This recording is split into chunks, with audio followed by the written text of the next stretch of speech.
If I would give the chapter of the week for, well, to Shonen Jump, at least the Shonen Jump chapter of the week, I think I give it to My Hero Academia, Boku no Hero Academia, because this chapter did not disappoint.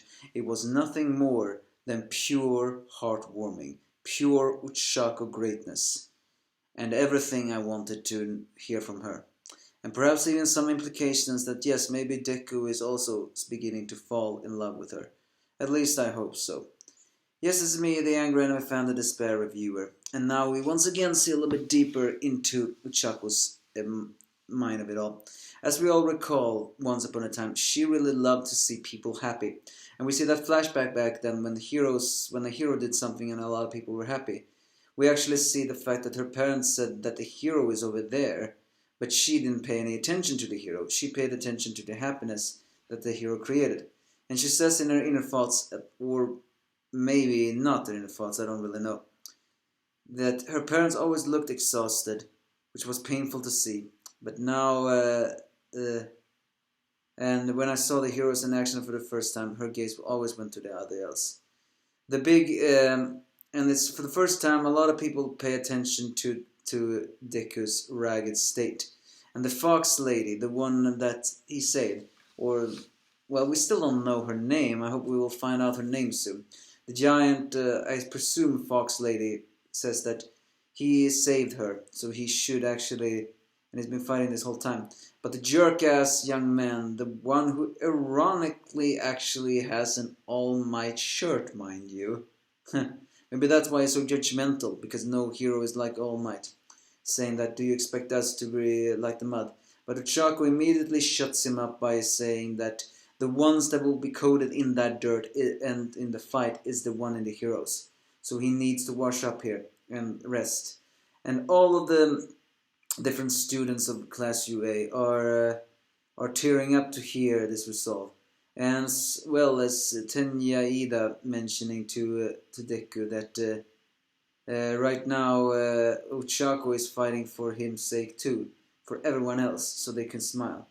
She says that she always loved seeing people happy, and she wanted, and she was fighting right now for his smile as well, which just causes Deku to tear up. At long last, the emotional wall that he has been trying to hold in is finally breaking, and the fact that Ochako is the one doing that is so great. And she begins to actually says the one truth, perhaps one truth that heroes has actually been afraid of saying, but it is the truth, and that is she cannot guarantee that they will be safe, because it's doing that. But she also points out that right now the heroes are just as afraid as the masses are, and they are running ragged trying to do that because they want to end this. But the thing, and this is just once again points out why so many heroes retired. Yes, some heroes retired because they were cowardly, but many retired just because trauma and bad resolve, that can just do that to people. When they are being resolved, saying they're gonna do it, and all they get is slander, of course that will cause depression in their chest. Of course that will make them give up. It just makes sense. But the masses, the ungrateful masses, are too much in their own fear to realize heroes are humans too. And what Ochako says here is so damn powerful. When she actually says that. The fact that even Best Genius is actually reacting to that is worth noting, as he is a man who rarely reacts to anything. I think he's even sweating when she's saying that they are all in the same fear of unease. Perhaps because he never actually wanted to admit to everyone else that he is just as afraid as they are. Because, we're going to talk about something in a minute. But, and she even mentioning the fact that that she saw Deku struggle with so many things. And who will save a hero when they are in trouble? Because yeah, no one has saved a hero through all of this. All they have gotten is blame, blame, blame, and even more blame. Of course that will make a lot of heroes quit, because no one has really understood them emotionally. And we see the many faces. We see even Eraserhead, who is surprisingly still in the hospital. And we even see We even see the face of Endeavor, who, mind you, actually also looks very sad. I think even he is being affected by this. Granted, he has gone through character development, so he's no longer a lack of empathy kind of guy. But it's still kind of amazing to see this. And she's saying that she thinks back to the past where even her father's saying that the heroes are over there. And the hero that saved all this time was Eel Boy. As many people held up in the sky, held up in the sky were something that she imitated, and she was very happy about that. So she is mentioning that when heroes are hurting, the ones who have to protect them have to be the other heroes. I mean, granted, she doesn't exactly say this, because there's a brief mention that when she said, "Lend him your strength, so we can share a smile together in the future." We see a brief moment of when she confronted Himiko Toga, and when Himiko Toga broke down. This gives her a slight hesitation. Because yes, if in a way a person would say that she's being a hypocrite here, she wants everyone to smile, doesn't that will include villains? Because Himiko Toga is a damaged villain. But even though she is hesitating there may also be an implication that maybe she's beginning to become a little bit more like Deku in that scenario as well. At first, she said to Himiko Toga that she has to take responsibility for his action, but maybe for her actions. I mean, but maybe she has also begun to realize now that she wants to have everybody smile, and she wants to save everybody. Maybe she even wants to save Himiko Toga's smile. Or maybe she feels like she has no right to say this, but she also realized that in this one moment, people need to have the first step of having emotions. So she's saying to them all that what he needs is your help. Find your heart to let him rest and recover, together with all of us, as we see the many faces of the people. Because she mentions also, Izuka Midoriya is not some guy with some special power. He is, well, she doesn't say that he's not All Might as well. But he has taken on all the responsibility for all of himself just to protect everybody's smile, and it's not been wrong, but he has burdened himself much, and it hasn't been an improvement. So he is still, without all that, he is still a high school student, and he must do it. And even though the guy tries to do one final thing, she just let out one scream that says, "This place is his hero academia." As finally Deku collapses to his knees. Now his emotions can no longer be contained as he bawls his eyes out. He remembers the first time he ever met Ochako, where she saved him from tripping, saying that it's a bad omen to trip and fall. Even when the shot when she screams that is in her bodysuit, it's surprisingly sexy. As she says that let him stay here. And finally the people once again takes a look at the poor kid who is on his ground, now bailing his eyes out, full of emotion, of perhaps being so grateful for someone actually saying the exact same words he has always wanted to hear.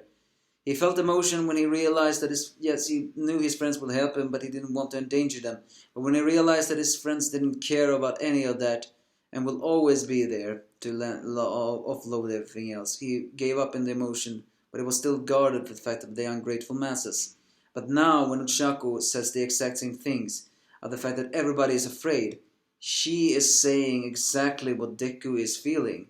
And now he realizes just how much Ochako has always been there for him.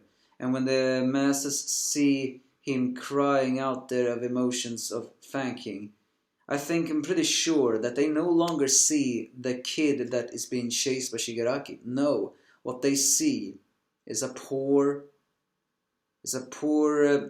kid. I mean, that's not poor kid. I mean, it's a poor defenseless kid, just like all the rest. Because a hero is not unbeatable. A hero is a human, just like them. They just have more responsibility. He took on too much responsibility. And he tried to become hardened. He tried to be All Might. But here's the thing. All Might was never wrong in his ideals. It was okay for him to be the symbol of peace. But the problem is, as this would much establish, I think he was wrong in staying the symbol of peace. I'm not saying he should have retired after the All for One fight. that would create chaos. But once he did retire, the chaos immediately followed and villains became more bold. What he should have, because he should have trusted people more.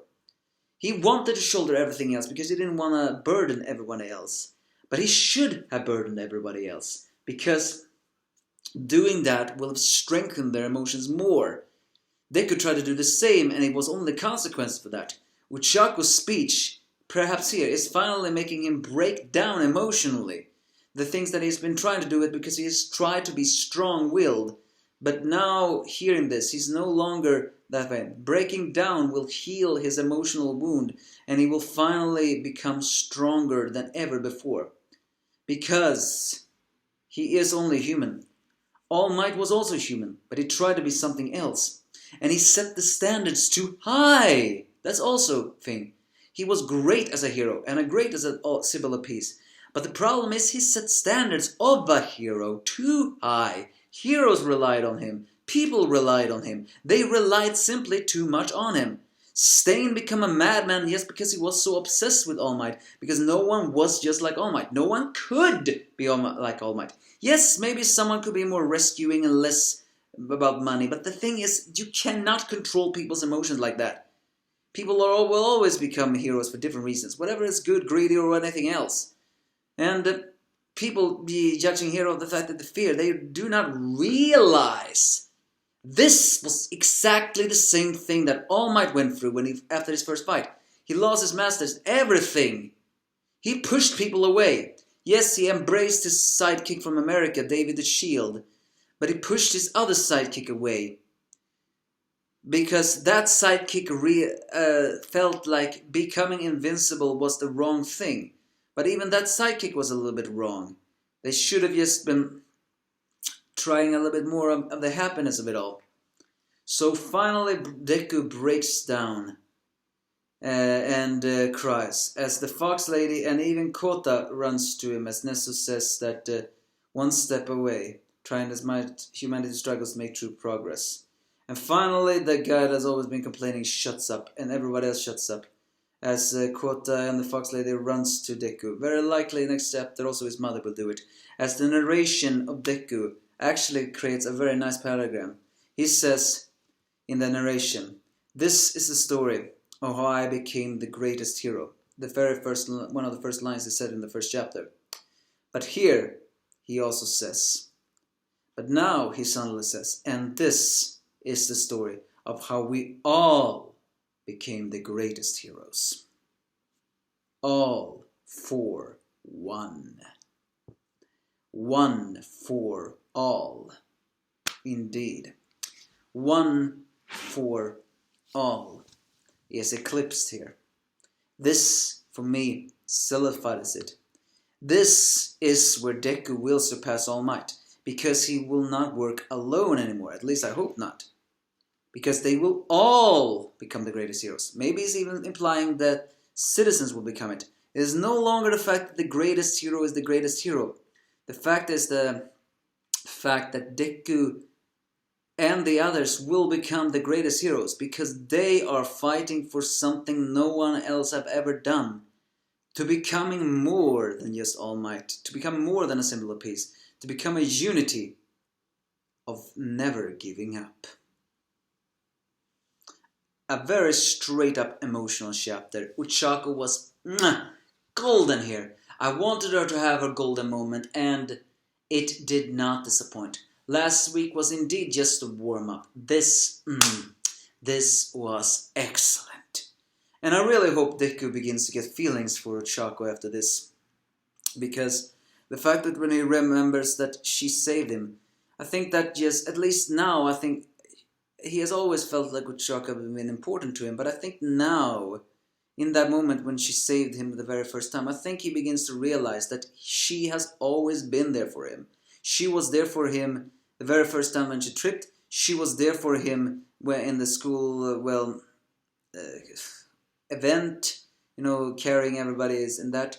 She was there for him to encourage that Deku, the hero named Deku, means not giving up. She was there for him to telling of the Kirishima, the phone call.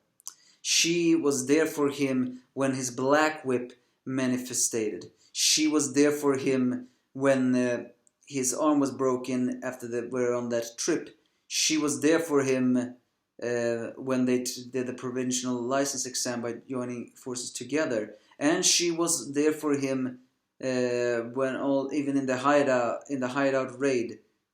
And finally now she is here for him to tell about the true emotions he feel. The true emotions. Giving out all of her emotions, saying to the people, please.